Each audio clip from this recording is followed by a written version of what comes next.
Hi, this is our pre-reading lecture for our article by Northcutt, where we'll be discussing domesticating the bomb. So in order to get into this discussion of the impact of nuclear war on conceptions of home during the middle of the 20th century, we want to take a look at a little bit of background. So we'll talk a little bit about the Second World War, conceptions of the home front, and then these shifts in geopolitical power and how the nature of war changes at the end of the Second World War.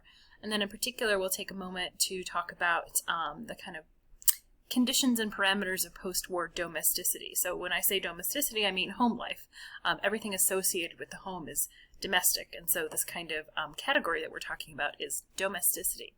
So let's start by talking about the Second World War and how citizens were asked to participate in the Second World War. Let me move this over here.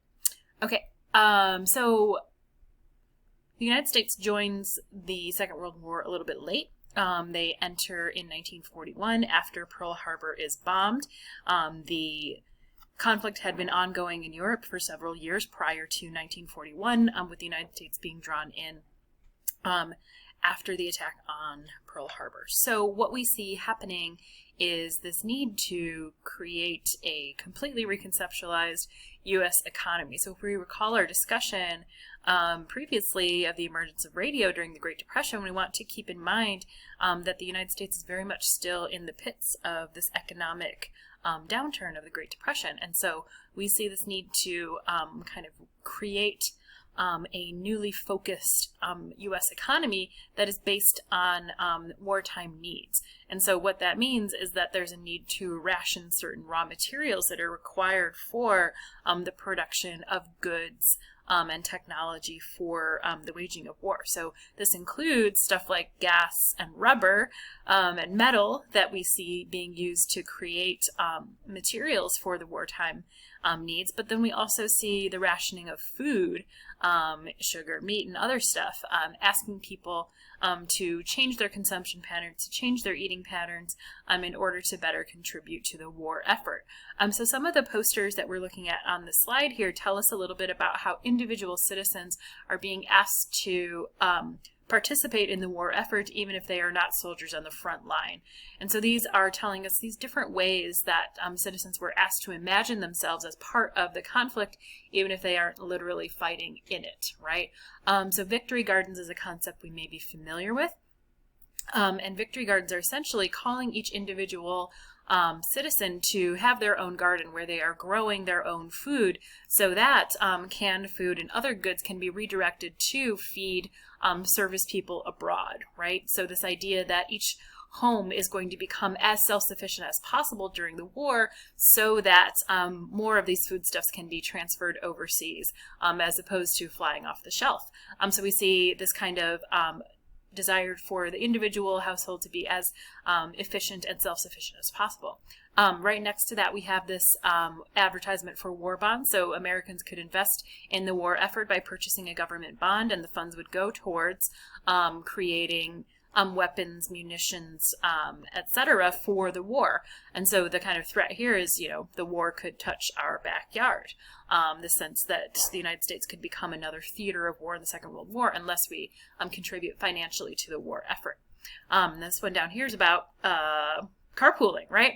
So join a car sharing club, because if you're driving by yourself, you're essentially giving Hitler a free ride to victory. So it's a pretty interesting and extreme form of wartime messaging that is saying you are wasting gas if you're driving by yourself.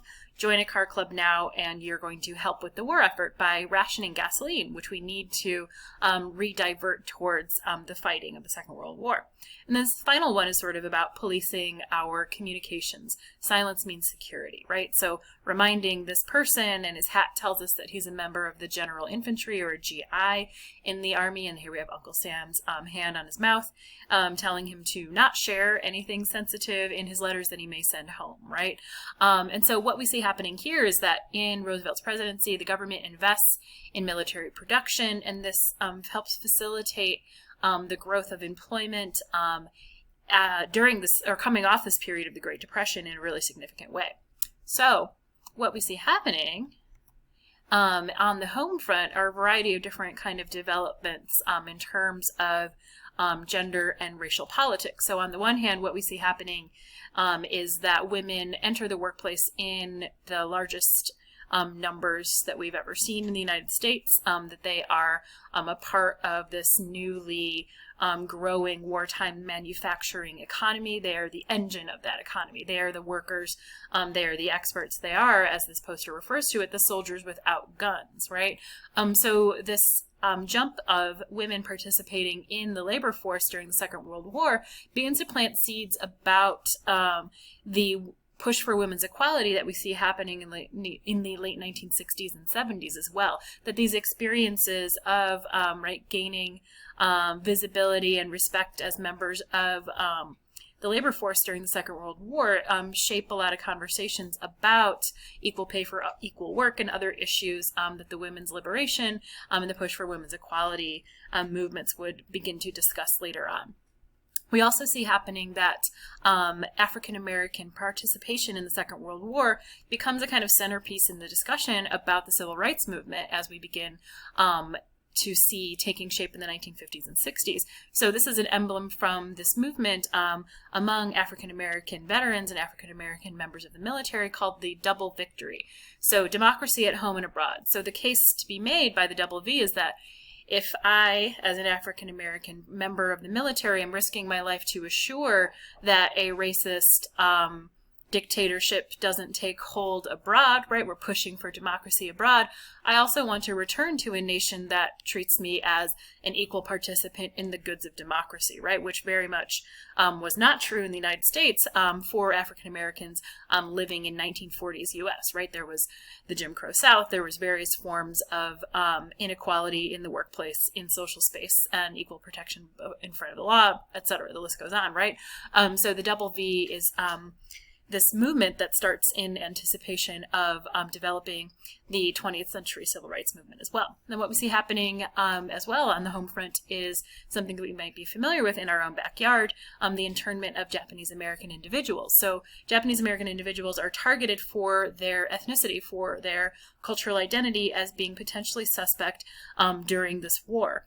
So Japanese and Japanese American individuals are sent to concentration camps, one of which was just in our own backyard at the Santa Anita racetrack. So folks were interned there throughout the war, and they were under suspicion just because of their ethnicity, just because of their identity. So home front politics are really sort of quite complex, and we want to keep these in the back of our mind as we continue to explore this era of wartime politics at home.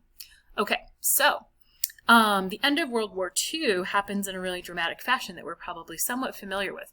So in 1945, we see victory in the spring happening in Europe, so that theater of the Second World War, but we see the war in the Pacific continuing throughout 1945, and this culminates with the United States using nuclear weapons, dropping the atomic bomb on the Japanese cities of Nagasaki and Hiroshima. And to this day, that is the only time that nuclear weapons have been used in combat, right?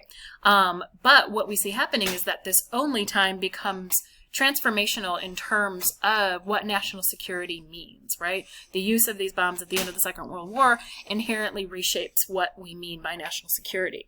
And the day after the bombing of Nagasaki, we see Japan surrendering to the Allied forces, officially bringing the Second World War to a close. So what we see happening is this kind of realignment of former allies becoming future foes. So during the Second World War, the United States was aligned with the Soviet Union, fighting against Germany and its allies. And so what we see happening after the Second World War, as the United States declares itself to be in the business of spreading democracy abroad, and the Soviet Union has a different interest. They are interested in spreading socialism abroad. And so these former allies come to be at odds, and they become our foes in this ideological battle, this battle for ideas that's referred to as the Cold War.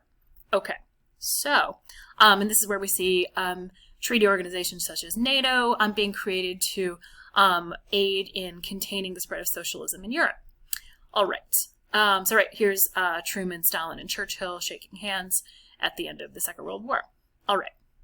So when we're thinking about this end of the Second World War and this rise of the nuclear threat, this historian, Catherine Lutz, argues that the close of the Second World War brings about a state of permanent war.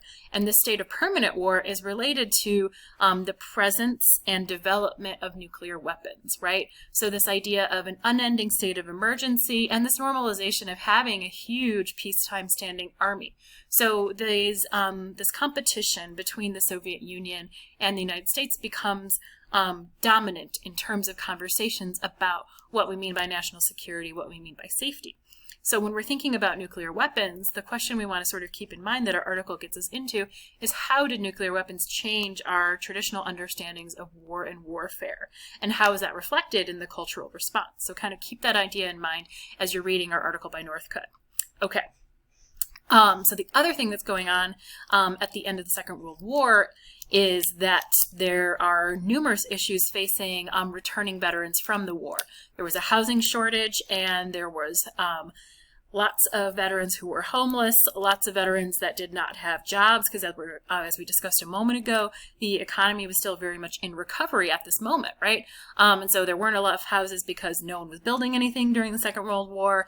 And additionally, all of the apartments and other homes that were vacated by veterans who had shipped out to war were then filled by migrant individuals coming to work in factories to produce wartime goods. So we see this issue of veterans' homelessness and unemployment creating this really challenging situation at the close of the Second World War, with folks returning home and being like, well, now what, right? Okay, so we see emergency housing being created. This is in LA's Griffith Park. So these homes that are literally constructed out of Army surplus materials, right? The stuff that you might like drive a Jeep into are repurposed to create emergency housing. So this is Roger Young Village, a community that existed for some time. And something we'll keep in mind and talk about a little bit more is that Roger Young Village, unlike some of the suburbs that would develop a little bit later after the war, this was an integrated community where people of many racial backgrounds lived together. Okay, so what the government does is create a new piece of legislation referred to as the GI Bill of Rights. We've probably heard it referred to as the GI Bill, and it's supposed to address these two issues that were plaguing the nation at the end of the war. So unemployment and a housing shortage. So what the GI Bill offered was vouchers to pay for a college education. This is the kind of time when we're seeing the economy transform in such a way that a college degree was a better bet at getting a middle class level of income, right? So it's becoming almost a requirement for economic stability to possess a college education during this period. Then at the same time, we have this emphasis on promoting home ownership. So the GI Bill offers assistance in securing a home. So basically what happens is that the federal government will guarantee a veteran's mortgage, right? So we all know that, right, this kind of issue of foreclosing on a home means that if you are suddenly unable to pay your mortgage 1 month, essentially what the GI Bill says is that the government will pay if the veteran loses his job and can't make a payment, then the federal government guarantees repayment. So that makes selling a home to a veteran a really safe bet. So we see these really appealing offers being made to veterans, so no cash required. So one of the hardest things about owning a house is having enough money for a down payment, right? And so that removes that barrier, which makes owning a home accessible to a greater amount of people than had been able to prior to the development of the GI Bill. Okay. However, the GI Bill was very much limited in terms of who it benefited. I'm going to pause this and start a new video. There's something funny going on with my computer. Apologies.